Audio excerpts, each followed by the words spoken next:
हळूहळू रक्षाबंधनाच्या ऐवजी राक्षस बंधन येतंय की काय असं वाटायला लागलंय. कारण की इतक्या लहान वयातल्या मुलींना वेगळ्या दृष्टिकोनातून बघणं आणि त्यांना जाणीव करून देणं की तुम्ही काहीतरी वेगळं आहात.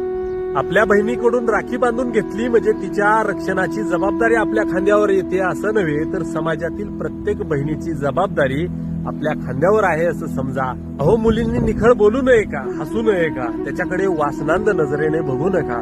मला अभिमान आहे माझ्या गावच्या धाडसी धनगर पुत्राचा, जो पुण्यामध्ये भर चौकामध्ये होत असणाऱ्या एका बहिणीवर हल्ला होत होता आणि इतर राक्षसी प्रवृत्तीची माणसं फक्त बघत राहिली, परंतु ह्यांनी मागं पुढे विचार नाही केला. ती माझी बहीण आहे का हा विचार नाही केला, फक्त त्या बहिणीवर होत आहे अन्याय. त्याने वरच्यावर तो कोयता धरला. तो कोयता जर तिच्या डोक्यामध्ये पडला असता, तिचे 2 भंग झाले असते आणि या रक्षाबंधनाला कोणीतरी भाऊ त्या ठिकाणी रक्षाबंधनाला आपल्या बहिणीला मुकला असता. परंतु त्या भावाने काही न बघता तिथं मदत केली आणि तो कोयता वरच्या वर झेलला. तो लेशपाल जवळ आपल्यामध्ये घुसेल का कधी?